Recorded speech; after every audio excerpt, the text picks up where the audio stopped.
আজকে আমি একটা ক্রপ টপ কাটিং দেখাবো। একটা টুকরো কাপড় থেকে আমি কীভাবে ক্রপ টপটা বানালাম। এটা হচ্ছে আমার কাপড়, এটার উপরে কাটিং করতে হবে। আমি 4 ফোল্ড করে নিয়েছি, এই যে 4 ফোল্ড আমি করে নিয়েছি। এবার এই স্কেলটা ব্যবহার করব। স্কেলটা দুরকমভাবে ব্যবহার হয়, ঠিক আছে। এই সাইডটা হচ্ছে আমরা লম্বা দাগ টানার জন্য ইউজ করব, এই সাইডটা। এবার এটা আমি একদম ওপরের দিকে, আমাদের যেদিকটা গলার দিক হবে সেখানে আমি বসিয়ে নিলাম। ওখানে মোটামুটি 1/2 ইঞ্চি জায়গা রেখে আমি একটা দাগ টেনে নিচ্ছি। এদিকটা আমাদের গলা আর কাঁধের কাটিংটা হবে, এরকম চক দিয়ে করে নেব। এরপরে করব হচ্ছে এরকম একটা ফিতে নেব। এই ফিতেটা যেখান থেকে আমরা শুরু করেছি উপরের দিক থেকে আমাদের চেস্টের একটা মাপ নিয়ে নেব। আমরা এখানে 6.6 এসেছে চেস্টের মাপ, এখানে একটা দাগ করে নেব।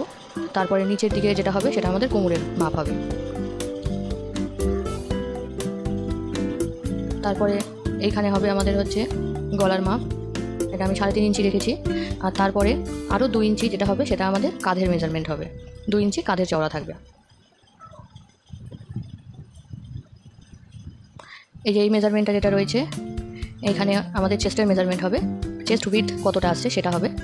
তারপরে হবে আমাদের এখানে 1.5 ইঞ্চি মতন এক্সট্রা জায়গা রাখবো সেলাইয়ের পর, যাতে পরবর্তীকালে কাজে লাগে। তারপরে এটা হবে আমাদের কোমরের মাপ। এখানে কোমরের উইথ যতটা আছে সেটা 4 ভাগ করে বসবে, যেরকম চেস্টে বসেছিল। তারপরে আবার এক্সট্রা মার্জিন 1.5 ইঞ্চি। তারপরে আমরা এই স্কেলটা আবার ব্যবহার করব। এবার এই স্কেলের যে কার্ভ পোর্শনটা আছে এই দিকটা আমরা ব্যবহার করব বডি কার্ভের জন্য। এই যে জায়গাটা, এই যে আমাদের যে দুটো বডি মেজারমেন্ট রয়েছে সেই দুটো দাগকে আমরা একদম সোজা করে নেব। আর ওই যে কার্ভ পোর্শনটা চেস্টের দিকেই থাকবে। এই চক দিয়ে দাগ টেনে নিলাম। তারপরে আবার সেই আমাদের যে সোজা দিকটা আছে ওটা দিয়ে আমাদের যেটা এক্সট্রা মার্জিন ছিল 1.5 ইঞ্চি করে, ওই মার্জিনের দুটো দাগ মিলিয়ে নেব। আমাদের মার্কিং, বডির মার্কিং কমপ্লিট। এবার যেটা করব, গলার মার্কিংটা করব, আর তারপরে কাঁধের মার্কিং আছে।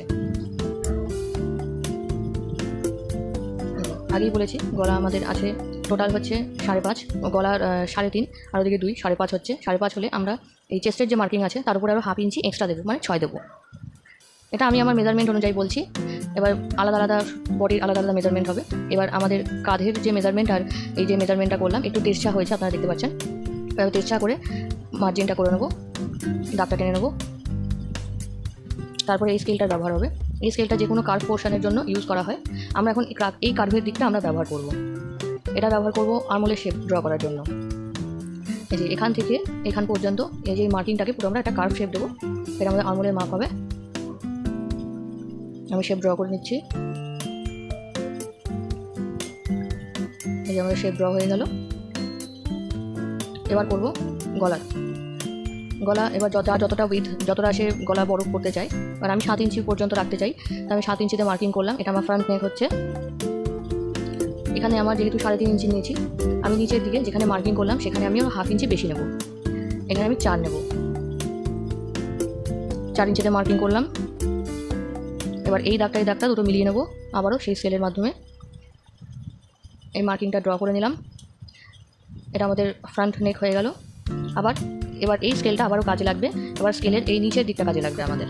আগের বার উপরের দিকটা লেগেছিল, দেখে নিন। এটা আমি রাউন্ড নেক করছি, সেজন্য আমার এই স্কেলটা কাজে লাগছে। অন্য নেক ডিজাইন হলে অন্যভাবে ব্যবহার হবে। আমি ফ্রন্ট নেক ড্র করে নিলাম।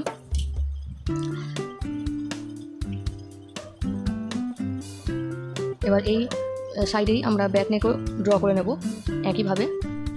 এবার আমি ফ্রন্ট নেক 7.5 রেখেছি। এবার ব্যাক নেক আমি রাখছি 6.5। 6.5তে মার্কিং করে নেব। এর আগের বারও যেভাবে আমরা মেজারমেন্ট নিয়েছিলাম সেম মেজারমেন্ট হবে, সেম 4.5 মার্কিং করব।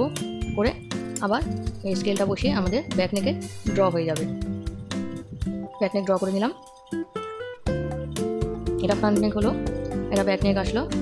এই স্কেলটা আমাদের রাউন্ড নেকের জন্য বা ওভাল নেক, যে কোনো রাউন্ড শেপের মধ্যে আছে সেই সব নেকের জন্য এই স্কেলটা ব্যবহার করা হয়। আদারওয়াইজ অন্য ডিজাইনের হলে অন্য পদ্ধতিতে ব্যবহার হবে। আমি ফ্রন্ট আর ব্যাক নেক ডিজাইন করে ফেলেছি। এবার আমরা কাটিং করব।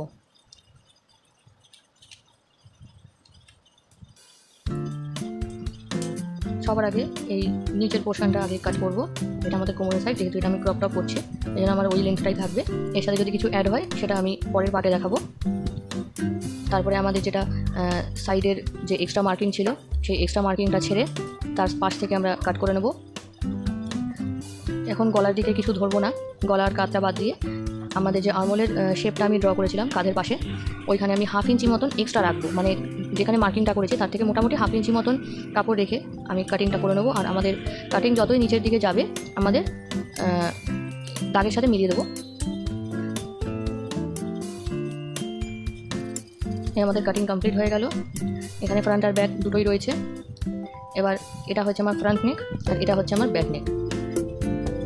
তাহলে চলো বন্ধুরা আমরা আগে ব্যাক নেকটাকে কেটে নিই।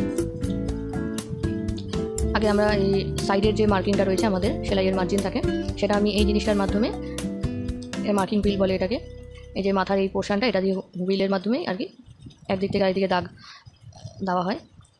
এই যে আমি মার্কিং করে নিচ্ছি মার্কিং হুইল দিয়ে।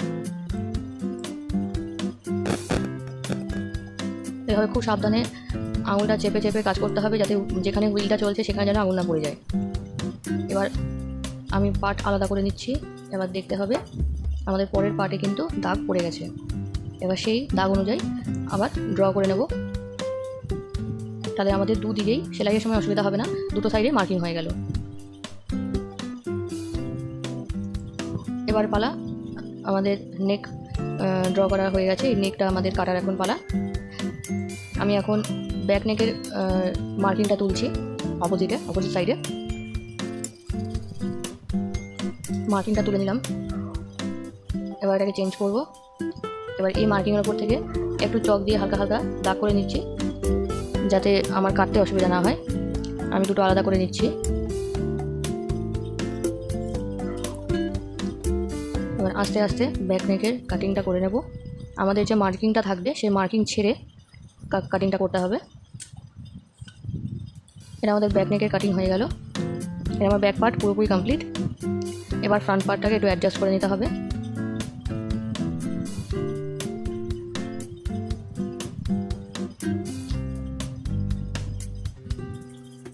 গলার দিকটা বিশেষ করে সুন্দর করে অ্যাডজাস্ট করে নিতে হবে, কাপড় এদিক ওদিক হয়ে গেলে কিন্তু গলাটা টেরা হয়ে যাবে।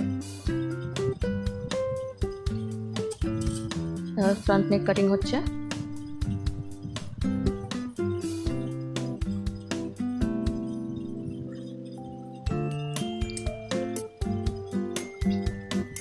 এই টুকরো কাপড়গুলো কিন্তু আমরা ফেলবো না, টুকরো কাপড় দিয়ে কিন্তু অনেক কিছু বানানো যায়। যেমন আমি এখন একটা ক্রপ টপ বানাচ্ছি, এটা আমার ফ্রন্ট আর ব্যাক।